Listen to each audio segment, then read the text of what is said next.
Hey, what's up, guys? This is Best English with this YouTube channel. If you are newcomer for our YouTube channel, please don't forget to subscribe it. And if you're regular for our YouTube channels, try to start by liking it before keep watching the video. ውድ የቤስት እንግሊሽ ዊዝ ቲሲ ዩቲዩብ ቻናል ቤተሰቦቻችን አሁን የምትገኙበት ዩቲዩብ ቻናላችን ቤስት እንግሊሽ ዊዝ ቲሲ የተሰኘ ሲሆን ለዩቲዩብ ቻናላችን አዲስ ከሆናችሁ ሰብስክራይብ በማድረግ ነባር ከሆናችሁ ደግሞ ላይክ በማድረግ ቪዲዮን ጀምሩ እየጋበዝኳችሁ ቀጥታ ወደ ዛሬ ትምህርታችን የምንሄድ ይሆናል። የዛሬ ትምህርታችን የሚሆነው እንደምትመለከቱት basic qualities of a paragraph ይላል። የአንድ ፓራግራፍ መሰረታዊ ባህሪያት የምለው በጋራ የምንመለከተው ይሆናል ማለት ነው። that means basic what characteristics or features of what a paragraph የአንድ ፓራግራፍ መሰረታዊ ልኬታ የምንለው መሰረታዊ ልኬታ ማለት basic quality of a paragraph የምንለው ነው ማለት ነው። አንድ ፓራግራፍ ለመሆን ወይም ደግሞ ምርጥ ፓራግራፍ ነው it is an effective paragraph or a good paragraph መሟላት ያለባችሁ መስፈርቶች ወይም ደግሞ ምን ደንቦች አሉ እነሱን ለማን ናቸው የምለው አሳያችኋለሁ። አንድ አምስት ቁልፍ ፖይንቶች ነው የሚያሳያችሁ። እስከ ትምህርቱ ፍጻሜ ከኔ ጋር እንድትሆኑ እጋብዛችኋለሁ። የትም እንዳትሄዱ። አሁን ቀጥታ ወደ ትምህርታችን እንሄዳለን ማለት ነው። Okay, so as I told you before, our today's discussion will be about the basic qualities of what's a paragraph. When we make or construct any result, this is what the paragraph. We try to just have some basic qualities. These basic qualities are 5 in numbers. Today we will just discuss on these 5 basic qualities of what the paragraph. የዛሬ ትምህርታችን ቀደም እንዳልኳቸው ስለ አንድ ፓራግራፍ መሰረታዊ ምን ልኬታ ወይም ደግሞ ባህሪያት የምለውን በጋራ እንመለከታለን። አምስት ነገሮች የመጀመሪያው ከአምስቱ ማነው ዩኒቲ የምለው ዩኒቲ ማለት አንድነት። second one is what coherence ማለት ቅንጅትነት። the third one is what completeness ሙሉነት። the next one is what variety አትበሉ እዚህ ጋር variety ይባላል። እሺ ተማሪዎች variety ማለት ልዩነት። that is called what distinctions ወይም ደግሞ difference የምንለው ማለት ነው። and the last one was clarity የምንለው ምን ማለት ፈልገና ግልጽኝነት የምንለው ማለት ነው።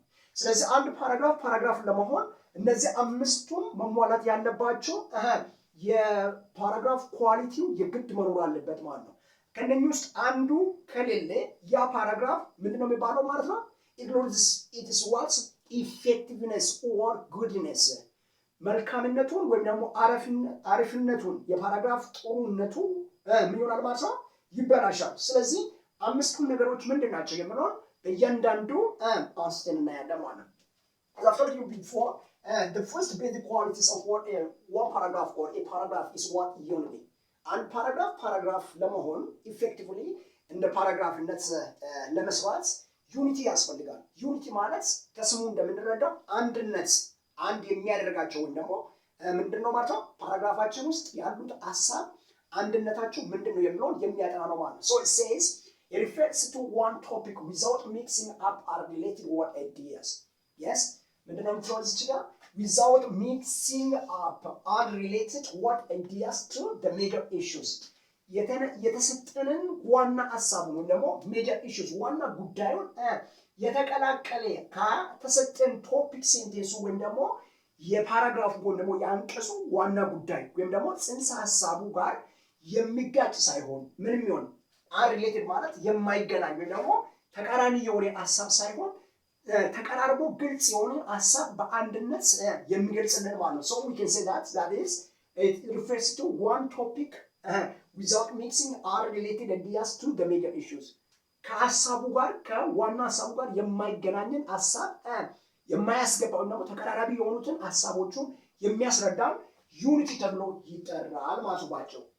It deals with a single idea. አንድ የሆነች ሲንግል ሐሳብ ላይ ወይም ደግሞ የሆነ አንድ ተቀራራቢ የሆነ አንድ ሐሳብን የሚገልጽ ሐሳብ ከሆነ ያንን እንደ ዩኒቲ መውሰድ እንችላለን ማለት ነው። This means every sentence in a paragraph is connected to the same topic or main ideas. ከተሰጠን ቶፒክ ሴንቴንሱ ወይም ደግሞ የአረፍተ ነገሩ የፓራግራፉ ወይም ደግሞ የሜሴጁ ወይም ደግሞ የሐሳብ አይዲያስ ጽንሰ ሐሳቡን አንድ የሚያደርግ ከሆነ ያንን ምንድነው ብለን የምንጠራው ማለት ነው? ዩኒቲ ብለን ባጭሩ መጥራት እንችላለን ማለት ነው።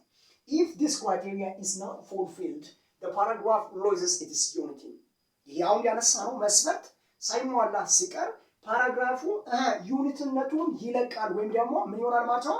ይበላሻል የሚለውን ሐሳብ ያሳያል ማለት። ስለዚህ ባጭሩ ዩኒቲ ማለት አንድ የሚሰጣቸው ቶፒክ ሴንቴንስ ከሱ ጋር ተቀራራቢ የሆነ ሐሳብን ብቻ ፎከስ አድርጎ የሚያስኬድ ሐሳብ አይነት ሲሆን ያንን ዩኒቲ ብለን ባጭሩ መጥራት እንችላለን ማለት ነው። ስለዚህ አንሪሌትድ የሆኑትን ሐሳብ ሳይሆን ሪሌትድ የሆኑን ሐሳብን ምን የሚያደርግ ከቶፒክ ሴንቴንስ ወይም ደግሞ ከተነሳው ጉዳይ ጋር ምን የሚያደርግ ማለት ነው የሚያስኬድልን ከሆነ ያንን ዩኒቲ ብለን እንደ ቤዚክ ኳሊቲ ኦፍ ፓራግራፍ እንጠራለን ማለት ነው። The second one is what? Coherence. Coherence ማለት ቀደም እንዳልኳቸው ቅንጅት ማለት ነው። ይሄ ማለት ምን ማለት ነው? የሐሳብ ምንድነው የሚባለው? ፍሰት ይባላል። yes አንድ ሐሳብ ማለት ቶፒክ ሴንቴንስ ላይ የምታወሩት ስለ ምን ሊሆን ይችላል?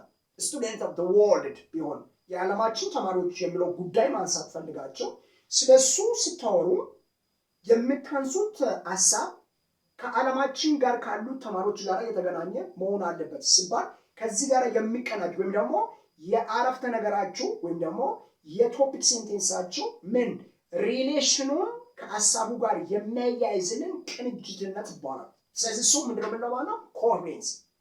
ኮሄሬንስ ማለት ምን ማለት ነው? ይላል እዚህ ጋር it says means that stick together ማለት የሆነ ምንድነው የተገናኘ ሐሳብ ብቻን ፎከስ የሚያደርግ ወይም ደግሞ የአንድነትን ስሜት የሚያንጸባርቅ ከሆነ እሱ ምንድነው የምንለው ማለት ነው? ኮሄሬንስ እንላለን ማለት። ኮሄሬንስ በሌላ አባባል stick together ነው፣ የተያያዘ ነገር ማለት ነው። የተያያዘ ነገር እርስ በራሱ አብሮ የሚያያዝን ሐሳብ የሚገልጽ ከሆነች stick together እንላለን ማለት ነው። this shows ማለት ምንድነው የሚገልጸው? it shows that all the ideas in a paragraph flow smoothly from one sentence to the next sentence. የአንዱ ሐሳብ ወይም ደግሞ የአንዱ ዋት አረፍተ ነገሩ ከሌላኛው አረፍተ ነገር ፍሎ በሚያደርግበት ነው። ለምሳሌ ይሄ ማለት በሌላ አባባል ባጭሩ ወንዝ ከወሰዳችሁ ደግሞ ውሃ ከወሰዳችሁ ከአንድ ወደ ሌላ ቦታ ሲሄድ ምንድነው ተያይዞ የሚሄድ ነው አይደል? ፍሰት የውሃ ፍሰትን ስትወስዱ ምንድነው ሳይቋረጥ አንዱ ሲመጣ ሌላው ይቀጥላል፣ አንዱ ሲመጣ ሌላው ይቀጥላል። እንደዛ ያለ ምን ይሆናል? ይሄዳል ማለት ነው። ያ ማለት ማለት ነው flows of what ideas from one sentence to the next one. In what ways? Smoothly. ቀስ ያለ ከአንድ ሐሳብ ወደ ሌላ ሐሳብ ሲሸጋገር የሐሳብ ተቀራራቢ ሆኖ ከመጣ ወይም ደግሞ ተመሳሳይ ሆኖ ከመጣ ያ ፓራግራፍ ኮሄሬንስ የሚባለው ነገር አለ ማለት ነው። ይሄንን ነው በሌላ አባባል ምን ነው? This shows all the ideas in a paragraph flow smoothly from one sentence to the next sentence. ቀስ ያለ ከአንድ ሐሳብ ወደ ሌላ ሐሳብ ሲሸጋገር ወይም ደግሞ ሲሄድ ሐሳቡ ሌላ ሳይሆን ተቀራራቢ የሆነ ሐሳብ ሲመጣ ዩኒቲ ነው የሚባለው አይደለም፣ ኮሄሬንስ ብለን ባጭሩ መግለጽ እንችላለን ማለት ነው። it also tells us the relatedness of one sentence in a paragraph. አረፍተ ነገራችን ውስጥ ያሉት ተቀራራቢነት ወይም ደግሞ ዝምድና ያላችሁ አረፍተ ነገሮች ውስጥ ያሉት የፓራግራፍን ቤዚክ ኳሊቲን የሚገልጽ ምን ይባላል ማለት ነው? ኮሄሬንስ ይባላል ማለት ነው። ስለዚህ እያንዳንዱ አረፍተ ነገር የምትጠቀሙት በሰፖርቲንግ ሴንቴንስ ነው ይችላል ቦዲ ውስጥ የምትጠቀሙት ማለት ነው። ከቶፒክ ሴንቴንሱ ጀምራችሁ ወደ ታች ስትሄዱ ምንድነው ማለት ነው? ያ ሐሳቡ ዝምድና ያላቸው ወይ ደግሞ ተቀራራቢነት ያላቸው ከሆነ ሪሌቲቭነስ ኦፍ ዋት ሴንቴንስ ኢን ኤ ፓራግራፍ እያንዳንዱ ፓራግራፍ ውስጥ ያሉት የአረፍተ ነገር ተቀራራቢነት የሚያጠና ነው ኮሄሬንስ የምንለው ማለት ነው። ኮሄሬንስ ማለት በሌላ አባባል ደግሞ ምንድነው ማለት ነው? ልክ ሰንሰለትን ታውቁታላችሁ፣ ቼንስ የምንለው ለምሳሌ ሰንሰለት ስትወስዱ ከብረት ላይ የሚሰራ ነው። አንዱ ሰንሰለት ሲኖር ይቀጥላል፣ ሌላኛው እንደዚህ ተያይዞ የሚሄድ ነገር ነው። ያ ማለት የሐሳብ ፍሰት ከአንዱ ፓርት ወደ ሌላኛው ፓርት ሲሸጋገር እንደዛ እያለ ሲሄድ ፍሰቱን ያሳያል። just like ምንድነው ማለት ነው? ቼን የምንለው ነው ማለት ነው። ምኑ ኮሄሬንስ የምንለው ማለት ነው። በሌላ አባባል a coherent paragraph has a beginning, middle and an end. beginning ማለት ምን ማለት ነው? ቶፒክ ሴንቴንስ የምንለው ወይም ደግሞ ኢንትሮዳክሽን ይባላል። and second one is what? body ወይም ደግሞ middle የምንለው supporting sentence የሚባለው ማለት ነው። an end ማለት conclusion ወይም ደግሞ summary የምንለውን ፓርት የያዘው ሊኖረው ይገባል ይላል። አንድ ፓራግራፍ ሲጀመር እነዚህ በሶስት ፓርቶች ሊሰራ ስለሚችል ከዛ ውስጥ ሶስቱንም አካቶ ይዘዋል ማለት ነው። coherence የምንለው ምንድነው የሚይዘው ብለናል? beginning introduction, middle body, and end conclusion እነኚህ ያቀፉ ምንድነው ማለት ነው? basic quality of paragraph ነው ማለት ነው። coherence የምንለው ወደ ሶስተኛ መጣን። ሶስተኛ ላይ የምናገኘው completeness ብለናል። completeness ማለት ነው ቀደም እንዳልኳቸው ሙሉነት ማለት ነው አንድ ፓራግራፍ ውስጥ ያሉት ሐሳብ ምን ማድረግ አለባቸው? አናላይዝ መደረግ አለባቸው።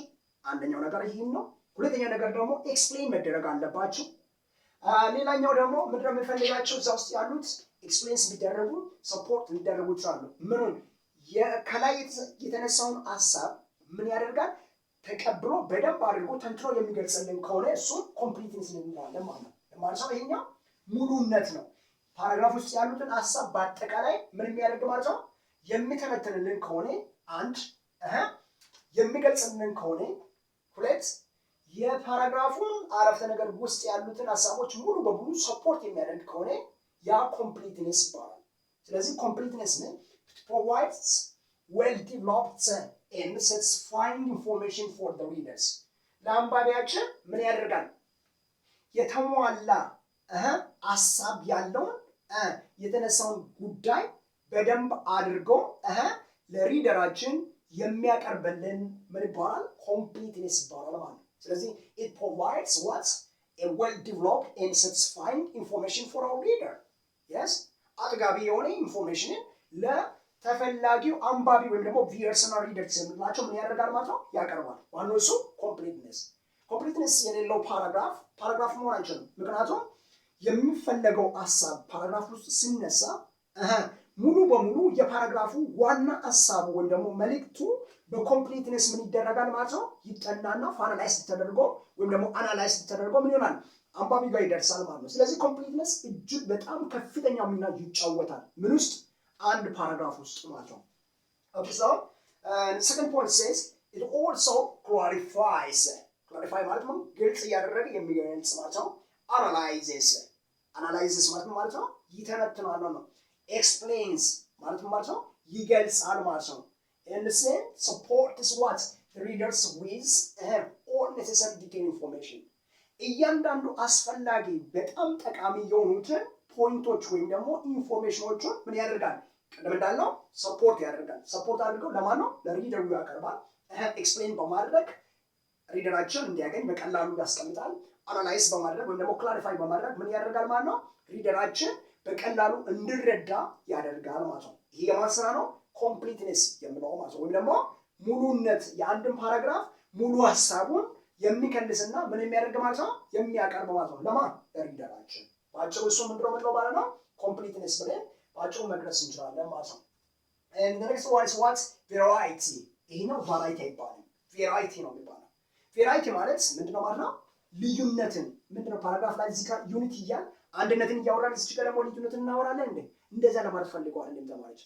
ቬራይቲ ማለት በዚህ በቤዚክ ኳሊቲስ ኦፍ ኤ ፓራግራፍ የምለው ላይ በምናይበት ሰዓት የምትጠቀማችሁ ቃላቶች ላይ ለምሳሌ ሶስት ፓርት ኦፍ ፓራግራፎች አሉ ብለናል ከዚህ በፊት። የመጀመሪያው ምንድነው ብለናል?